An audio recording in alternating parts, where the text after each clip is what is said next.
Traveling between Poland and Lithuania by rail is about to get a lot better. The new international rail connection between Poland and Lithuania that launched in 2022 has proven to be a great success. And with the timetable change here in December 2025, the service is about to be made even better. With more departures, increased capacity and much better train times. But the service will still take close to 10 hours and even longer from places like Kraków. So, is this train really a good and comfortable option?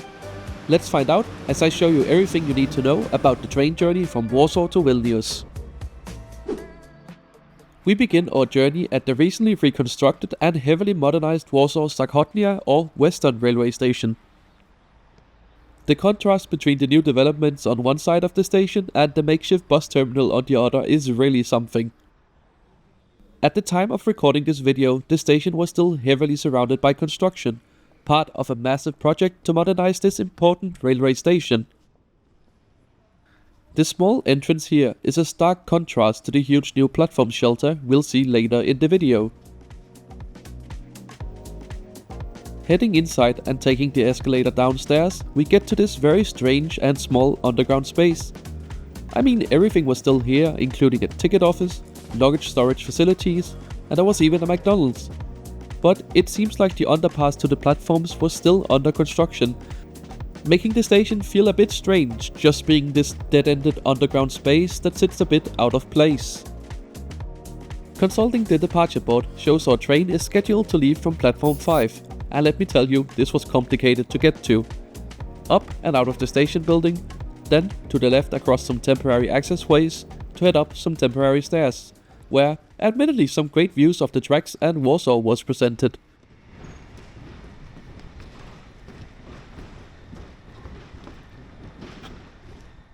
Eventually upstairs, we get to this slightly more permanent looking overpass spanning across this massive station and its 16 tracks and 8 platforms. Our train today will be the 723 to Markawa, which does take you all the way to Vilnius, but there is a simple train transfer due to the difference in track gauge between the Lithuanian and Polish railway networks. However, the service is operated like one train, both when it comes to tickets and also in case of delays that the connecting train will wait.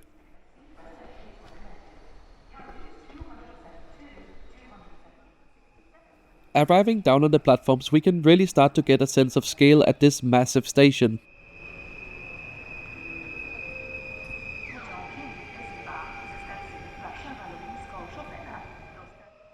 The station is always busy with plenty of long-distance services from all over Poland coming together just before the station and then continuing through the city center tunnel to Warsaw's central station.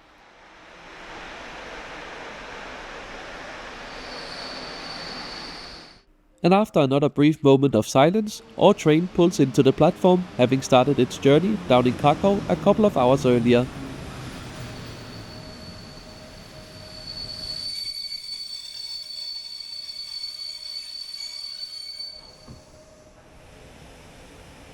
For the first bit of our journey, we'll be hauled by this EP09 locomotive built by Bavavark and capable of 160 km per hour. As our train only stops here for a brief moment, it's time to quickly head on board. I'll be traveling in second class today, where I have reserved a seat in one of the carriages without compartments.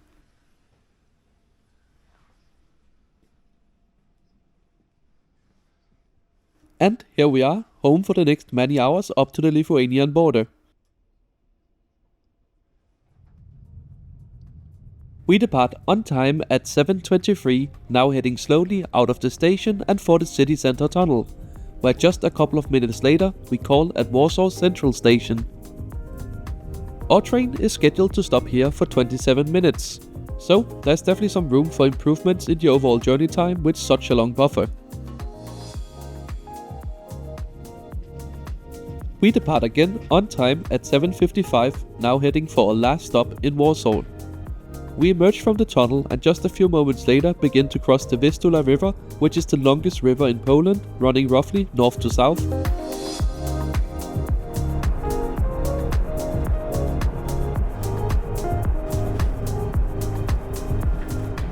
Speaking of bends, our train makes a few more of these before pulling into Warsaw Eastern Railway Station.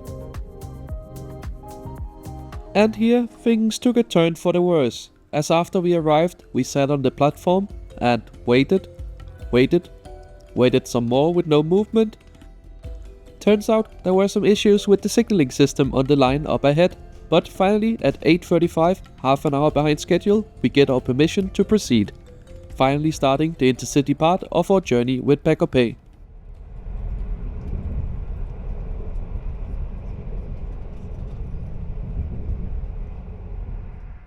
So with us now speeding towards the east, let's take a closer look at the route map for today's journey.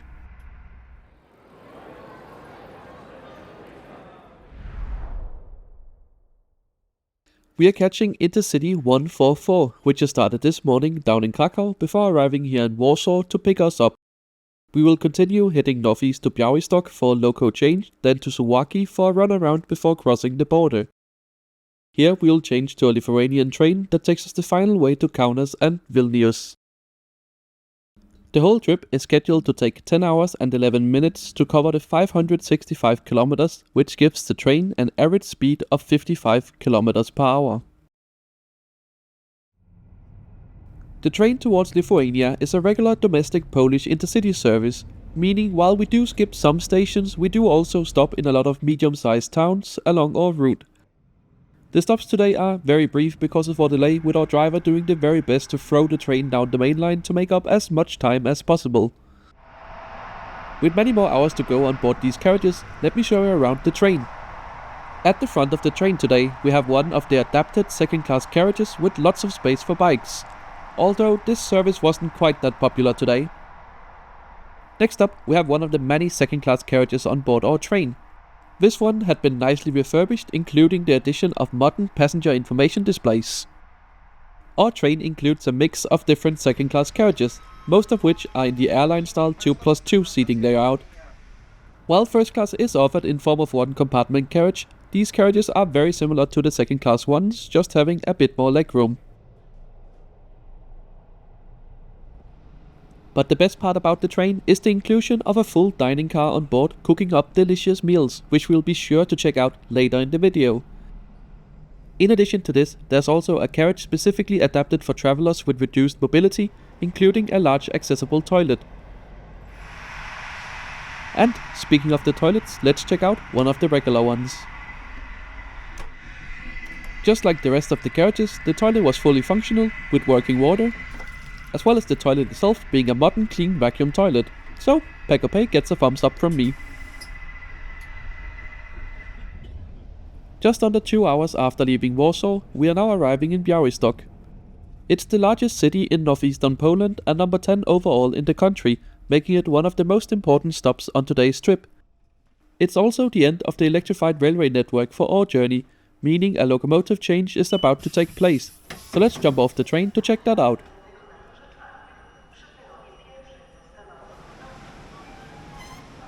Our EP09 locomotive that has hauled the train for the first 476 kilometers from Kraków will be detached here.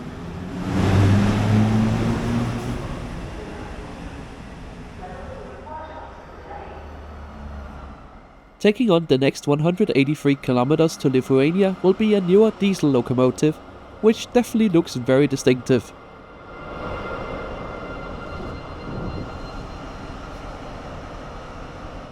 This is a Pisa Gamma locomotive, built domestically here in Poland around 2014.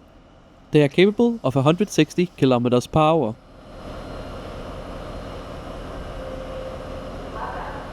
Right, it's time to get back on board as our train is still running a bit behind schedule. In the end, we depart at 10:50, running about 17 minutes late. While the trip so far has been along a modern double-tracked electrified mainline, our journey is about to slow down considerably, instead trundling along the slow and winding railway line up towards the border. We will soon have time to talk about the exciting improvements being made to this service from the timetable change in December, but as I was feeling hungry for an early lunch at this point, let's head over to the dining car. After walking through quite a few carriages, I was pleased to find the dining car was quite empty. I grabbed this table and placed an order with the waiter, who quickly brought some drinks along. I went for this delicious apple cider, and after a couple of minutes of watching the landscape go by, Me and my travel companion's food was served. I went for the pork schnitzel with boiled potatoes, a side of red cabbage and a side salad slaughtering. My companion had the same thing with a chicken steak fillet instead. The schnitzel I had was delicious, although my travel companion did note that his chicken was a little dry, so I would probably pick the schnitzel if I was to recommend anything. Polish dining cars are among the best in Europe, and I always enjoy coming here for a drink or even a meal. I was just a bit disappointed to see that they were serving the food on single-use plates, but I mean, it's a minor complaint overall. And after a good time in the dining car, our train is now coming into Suwałki. This is the station on the Polish side of the border, where most trains terminate. But it's from here a few more services will be extended in the new timetable to actually cross the border, greatly improving this service. We'll talk more about that once we get to Lithuania, but now our locomotive needs to run around in order to access the railway heading up to cross the border.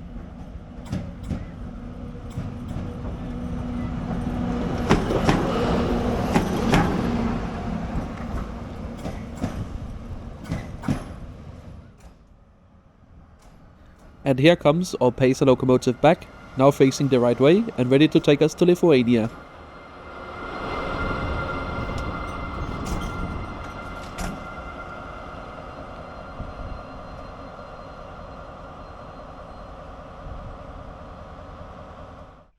And just like that, our train is ready to go again. We depart, still running a couple of minutes behind schedule, with just under an hour to go before we are scheduled to arrive in Moldova. And before we reach the border, let me finally show you the seats on board this train. While the seats are not anything special, they are quite nice for a second-class product. They include all the standard amenities such as reading lights as well as coat hooks. Legroom is very good, and there even is a footrest, as well as a storage pocket and a bin. The tray table is large and sturdy. Below the seats, there's one power outlet for every passenger. The seats feature a movable armrest that also includes padding. The same can be said for the seats, which not only are well padded but also feature a good ergonomic shape as well as a nice winged headrest. Overall, these are really comfortable. Our train gently trundles along on the last stretch on Polish soil before crossing the border here by the yellow and red sign, where we enter Lithuania uneventfully.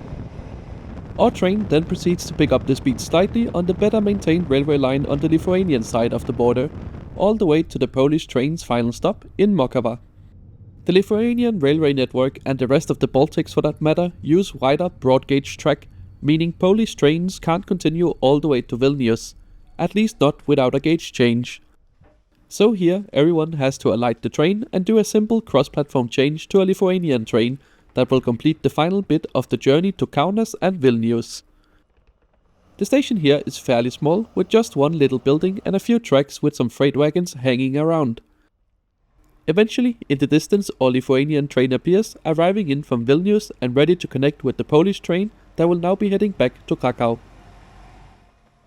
For this service, LTG Link, the Lithuanian national operator, funny enough used a Polish train, the Pacer 730M.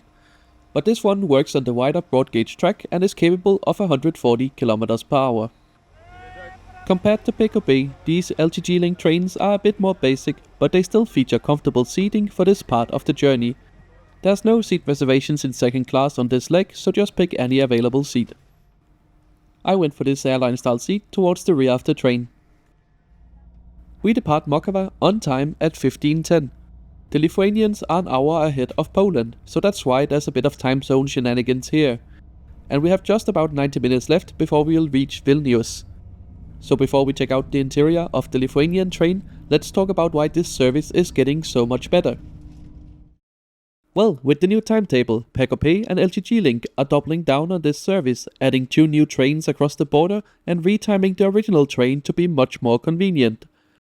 First of all, the original Kraków train will be retimed to run at much more civil hours, no more 4 AM departure or midnight arrival.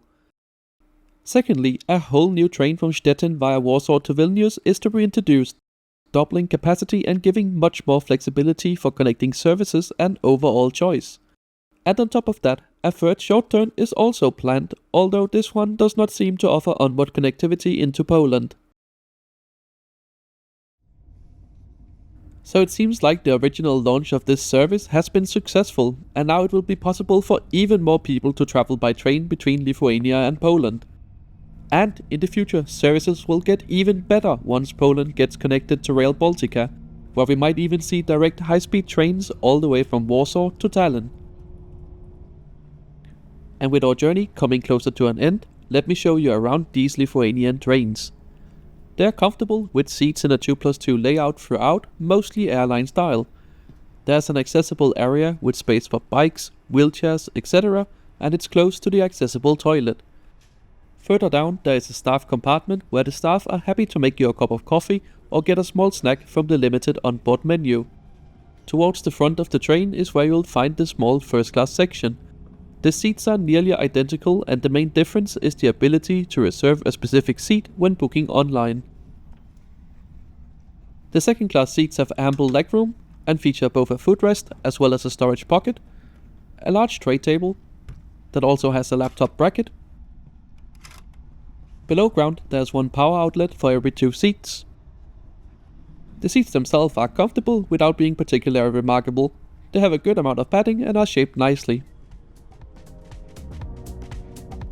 Our train runs as a local service from the border, making a few stops in smaller villages, but eventually we cross the bridge over the Nemunas river and arrive at Kaunas, Lithuania's second largest city and a popular city break destination in its own right.